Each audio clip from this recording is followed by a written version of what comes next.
You're listening to the Getting Smart podcast. I'm Shawnee Caruthers. Today, we're joined by two members of the EmployIndy team, Betsy Revell, Senior Vice President, Career Connected Learning, and Marie Mackintosh, President and CEO, to discuss the important work they are doing to provide Indianapolis students with great access to apprenticeships in tech. EmployIndy is a critical part of the Indiana Accelerate Ed cohort supported by the Bill and Melinda Gates Foundation. Accelerate Ed is built on the idea that high schools can provide early access to quality higher education in ways that incorporate work-connected learning and have long-term benefits for students. This initiative helps state-based groups plan and build accelerated pathways between K-12 education, post-secondary education, and careers. Marie and Betsy, welcome to the podcast. Thank you for having us. Yes, thanks. I'm so excited to be here. Thank you. I really appreciate it. I want to first kick it off by just understanding what EmployIndy is. Marie, can you tell us about that? Sure. Yeah, I'd be happy to. As you stated, EmployIndy is an intermediary, and that is a word that is being used more and more these days to describe organizations like ours that sort of sit in the middle between a lot of different community partners, businesses, education partners. And the way that we came into being is because we serve not only in a nonprofit space, but also as the workforce board for Indianapolis. And so we receive a lot of different funding from a lot of different people to essentially ensure economic mobility for everybody in the Indianapolis community. And the way that we do that work is by investing some of the funding we receive into community partners like Indianapolis Public Schools, like some of the other folks we'll talk about today. But then also we serve as this convener and connector to try to help businesses, students, parents, all the folks understand how they might be able to get connected to good opportunities to help them find the next step in their pathway, in their lives, in their career.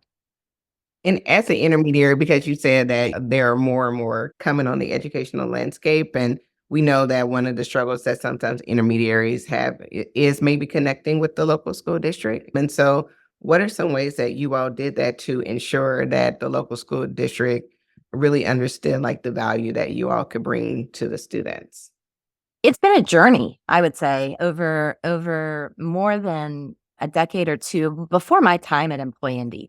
So we were formed in the 1980s as an entity, and probably in about the 2000s, sometimes in the early 2000s, we started a program called the Jobs for America's Graduates program. It's a nationwide model, but it was started in Indianapolis with some funding from the state to help young people who are really struggling with what they're going to do when they graduated from high school. They might have even been in danger of dropping out, help them get connected to resources in our community.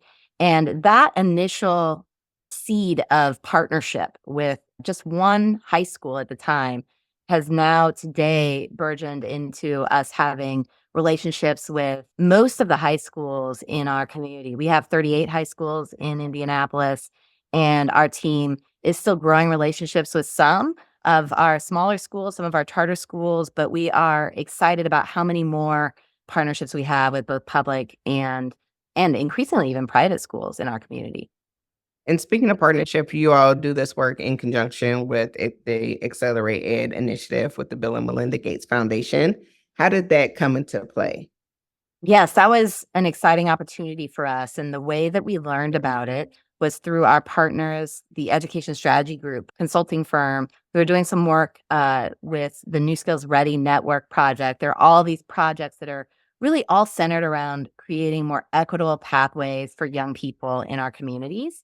And in that broader project, EmployIndy is serving as a site lead, and we were bringing together a lot of different partners to think about how you transition from secondary to post-secondary, how you infuse all education opportunities with work-based learning, how you ensure the curriculum is really rigorous that students might be going through so they're prepared for whatever they want to do when they graduate from high school. And how do we do that with a lens towards equity? So this group had been together, working together for a number of years.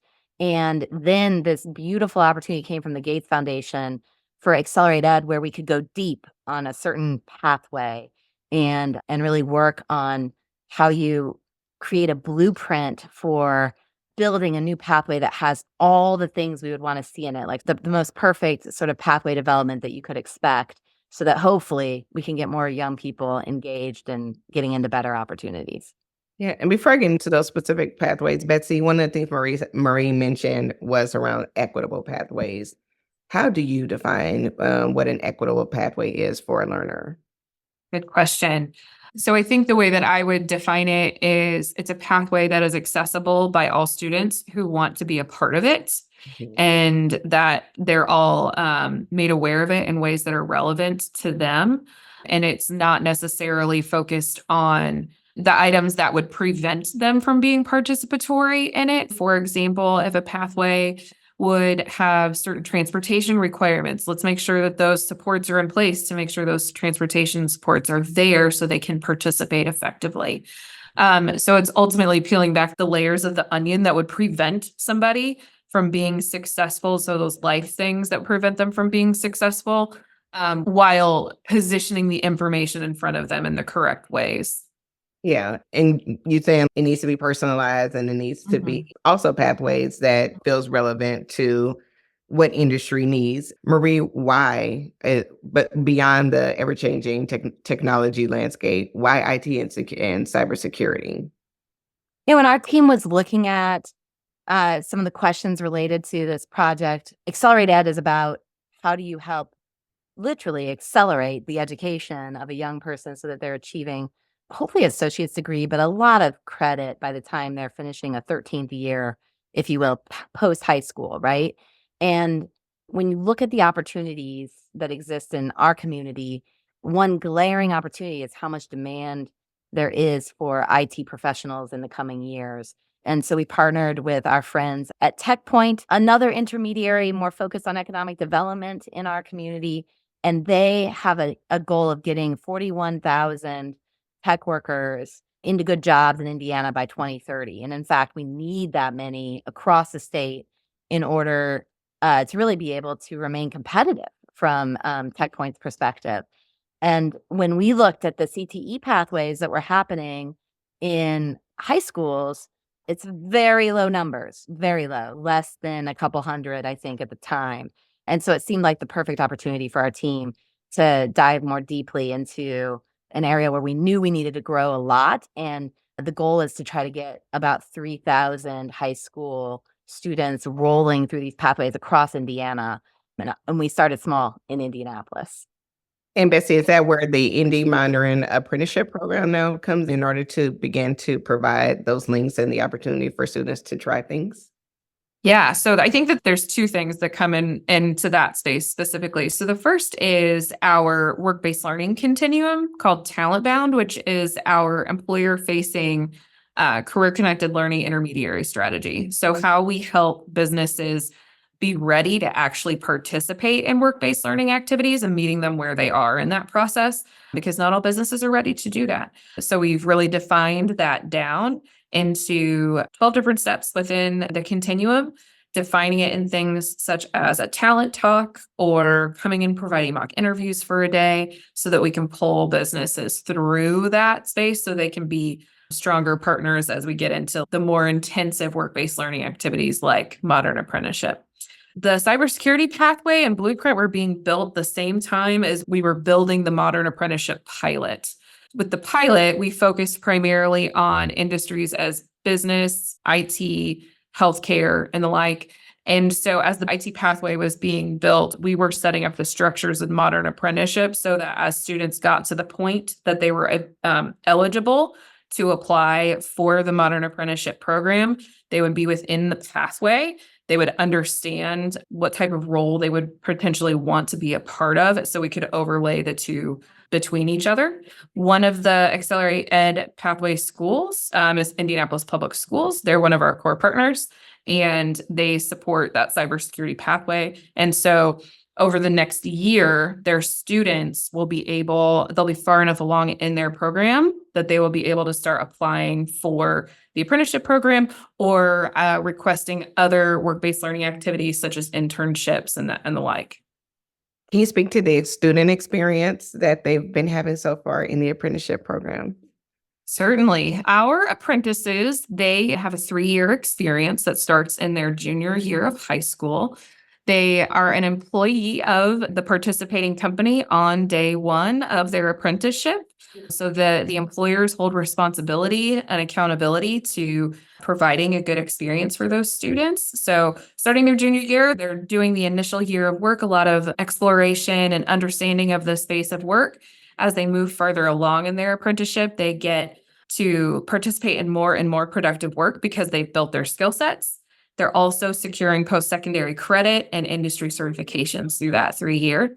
And then our team wraps around them, right? So we're providing those wraparound supports along the way, as well as supporting their supervisors. So the supervisors know how to properly lead a high school student through a longer term experience. So we have various activities that we do throughout the year called MAP chats, where we're bringing everybody together to address a professionalism item or progress within their apprenticeship. So they build camaraderie with each other. And then we provide that same wraparound to our supervisors. So they have a social network or professional network that lines up together as well. Yeah, I appreciate the support, and not just for the students, but for the industry partners as well, and making sure that everyone is aligned and on the same page. That's great. And then as part of another layer of the different relationships that you all have, it's around the Ivy Tech Community College and CareerLink. What is that relationship? I'm going to speak to that one. Ivy Tech Community College is a unique community college in the space of all the community colleges across the country because they are a statewide structured college. And so they have 17, 18, maybe more locations across the state, but they're centrally organized through what we call the systems office. And the systems team developed a few years ago the CareerLink teams on each individual campus. And their role, in my mind, is really threefold. The Ivy Tech CareerLink folks help students on campus who are already participating in post-secondary programming to get their connections to businesses, to help them get connected to jobs, to internships, that sort of thing at the community college level.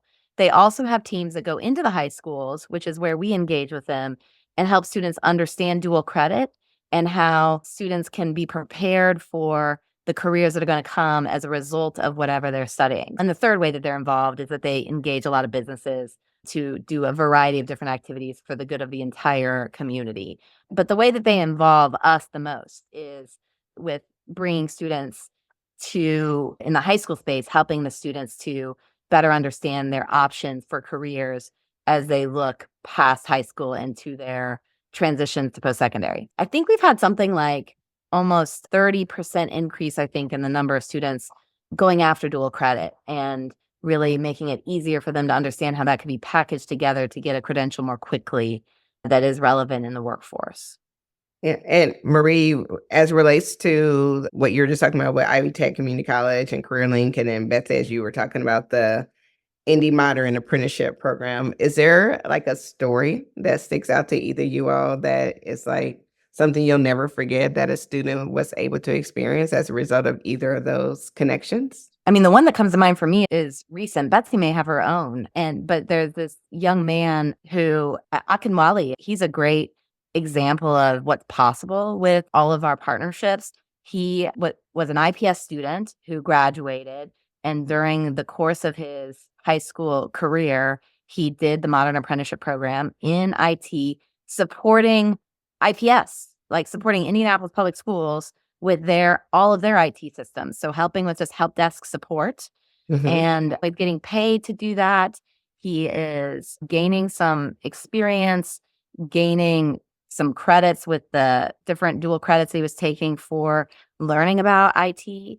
And then he graduated and moved to the IU Indianapolis School of Informatics to continue his programming. And so his pathway is going to go more of a 4-year degree program pathway to completion.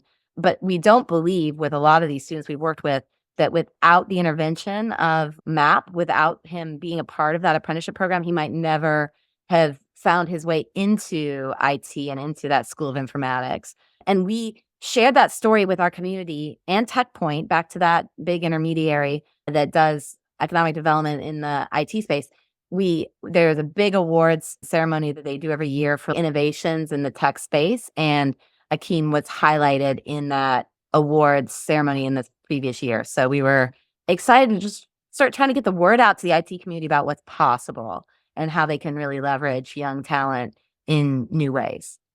Akinwale is certainly our success story associated with IT pathways directly. What we hear from our business partners is that the reason they're able to be successful in this work is because we wrap the supports around them as well to make sure that they're moving forward in the process. And what we're hearing from a lot of our apprentices is that, as Marie stated, this is how they decided. They made a truly informed decision about what their next steps look like beyond their apprenticeship. So they're making a truly informed decision about if they're going to move on to post-secondary in a traditional sense, if they want to continue with the business and do a lifelong learning pathway. And we see that as a huge win for apprenticeship because it is continuing to build skill set within an industry in a truly meaningful way for these young people. And it's showing businesses that young people are equipped to do great things and can step up to the plate when they're given the right opportunities to do so. For our ed leaders who are listening, and they may have a similar situation where they have a really strong apprenticeship program, and then, like you said, they're also trying to help that young person process what their next best step is. What are some ways and some strategies that you all have utilized to help students kind of figure that out? What are some processing strategies that ed leaders can try?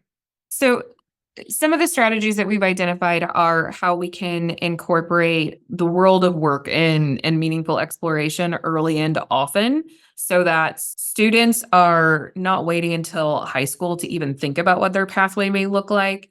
Work-based learning and career exposure and all of those things can happen all the way down into kindergarten so that individual students are not wholly only looking at their individual spheres of influence, like what their parents do, their family members do, what they run into on a daily basis. I think that also work-based learning and exposure is a critical component to career coaching along the way and can be done in age-appropriate ways. It's not one or the other. They need to be done together in a sequenced way. So they're also being asked, did this help you make a decision? Do you like this? Do you not like this? The decision about what not liking something is just as critical as saying that they have found their individual path as well. I have a couple I would add. I think when you're thinking about what advice we could give to leaders about how they're helping young people find that next step in their life, I think the reality is that the hard reality is that when you look at the data, there are a lot of young people that are being left behind, that are like falling through the cracks. There's a very leaky pipeline, at least in Indiana. And I think ed leaders feel a tremendous amount of responsibility and accountability to make sure nobody's being left behind. And the way that we have always tried to address this issue is by infusing more and more opportunities for access to college. There's a huge focus on college. And the best advice I can give to ed leaders is to embrace your community partners who also want students to find their pathway to success and acknowledge that not all young people are going to find the same way and have lots of experience in how we can help young people have more exposure to lots of different opportunities. There's this sort of strange dichotomy that we have where we have to be either college or career, and we've set up the world in education in this way. And I think that is a missed opportunity. It's very much a both and. Young people are going off to college in a traditional 4-year degree program, which in Indiana doesn't happen that much anymore. A lot of young people are taking lots of different paths to get through some sort of post-secondary. But even if you're traditional, you're still going to try to get a job at the end of all of that. So how are we helping young people to just have a better idea of who they are, what they're capable of, and what the potential might be for them at an earlier age? I think you can't do that alone in a school environment. You need a lot more partners to engage, and you have to shift how you do school to make that more possible. Yeah, no, and just thinking through that and thinking through that tension, I think it's just maybe an example of maybe some challenges you all have been facing in this work in order to create some of the success factors that you've been able to have. So what are some others, or what are some of the greatest obstacles that you all have faced in this work beyond just that tension of college and career? The very first obstacle I think about in all of this work that we do beyond that tension of college and career is around businesses also have to change how they operate.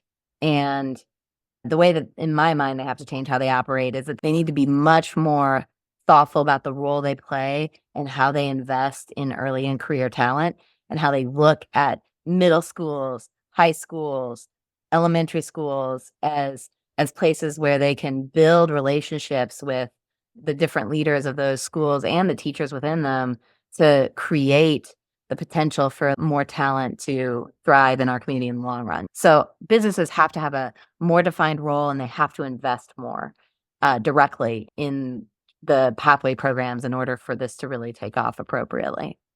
Betsy, were you going to add to that? I would say that the way a lot of these items functioned pre-pandemic versus now are very different. So we continue to learn every day how we need to engage young people in the headspace that they're in now. So what worked before is not the approach that we can have now. We have to be very intentional in catching their attention and engaging them in a way that makes them feel valid and engaged, and that it's a possibility for them.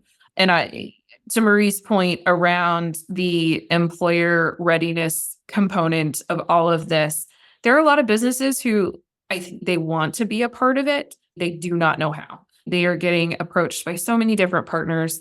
So helping to translate all of this into the vernacular that business understands, right? Helping them to understand what is accessible and what is easy and how an intermediary can help them actually participate in this effectively in ways that'll increase their employee engagement. It'll reinvigorate their staff as well as building their future.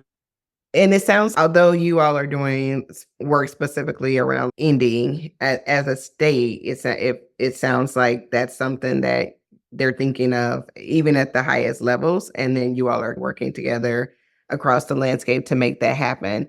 Are you all familiar with the Indiana GPS diploma?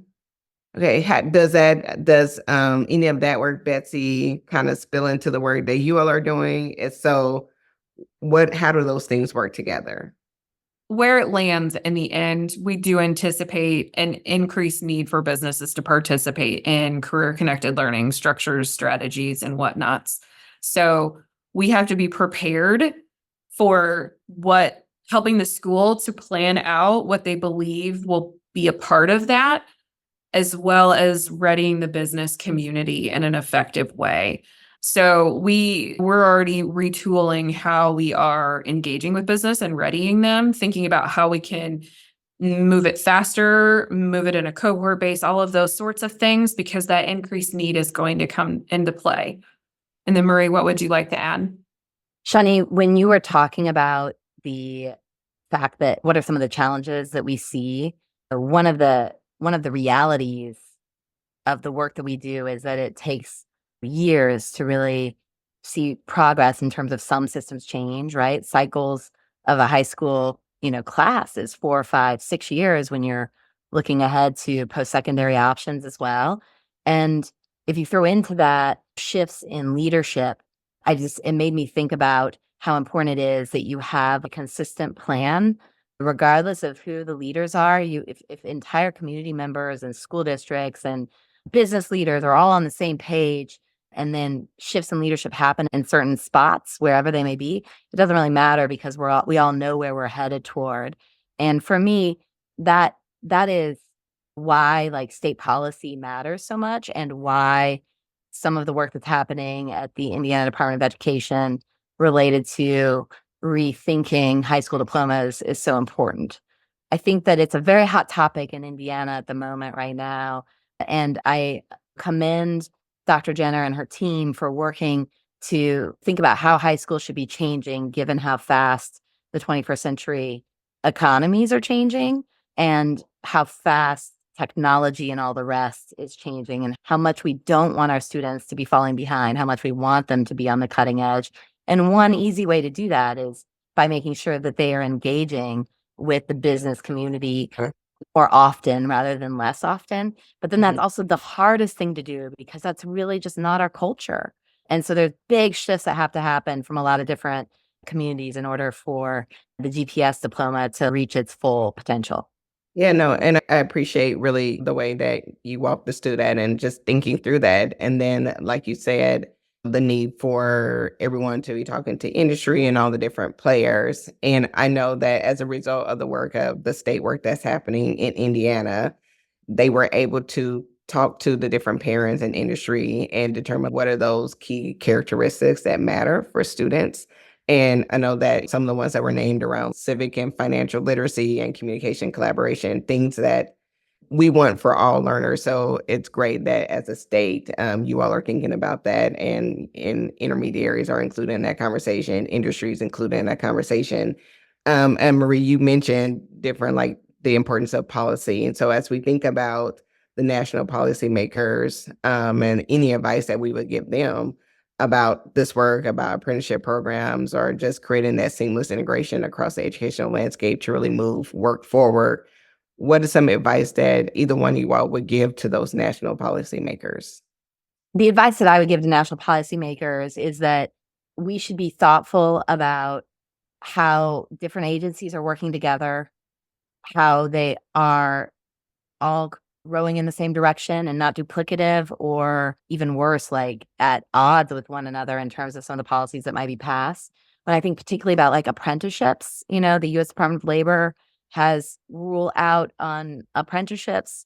And I think our team worried a little bit about that being too regulatory, like adding more complexity rather than less complexity. So I would say to our policymakers, you have a tough job. How do you create a sort of culture or a system, a norm where we are all striving to have really rigorous experiences for our students, and we all understand what that means, to the point of Indiana drawing a line in the sand on the different characteristics of a graduate and what we'd be looking for as they prepare to go on to their next success. I think at the federal level, they really have to have that organized, and they need to do that in an elegant way that doesn't create more regulatory issues for all the people trying to implement at the local level. And that is a hard balance for our federal friends to find. But that's what I hope that they figure out how to do in both the partnerships with the Department of Education and the Department of Labor on some of this work-based learning work. There's a need for intermediaries to help make these things move forward at a local level. As Marie referenced earlier, funding can move things or it can complicate things depending upon how they have to be utilized and implemented. As being thoughtful in what is available, allowable, and incentivized through those mechanisms as well are critical. And intermediaries, if they're not a member-driven organization like some intermediaries are, or a part of a state entity or something like that, funding can be very complex to help have the capacity to move that work forward. I appreciate you both walking through all the great work that's happening in Indy around apprenticeships, and just the way that you all are thinking very strategically and holistically around what career-connected learning looks like and how to create the best opportunities for learners. So thank you for being with us today and sharing with our listeners. Thanks for tuning in to the Getting Smart podcast today. We want this podcast to be actionable, insightful, and a great way to learn about what's next in learning. In order to stay on the cutting edge, we need people in the field to tell us what they're hearing, what they're wanting, and what they're needing to learn more about. Got a topic or a guest in mind? Send your recommendations to me, Mason at gettingsmart.com. And if you like what you're hearing, don't forget to leave a review in Apple Podcasts or subscribe wherever you listen.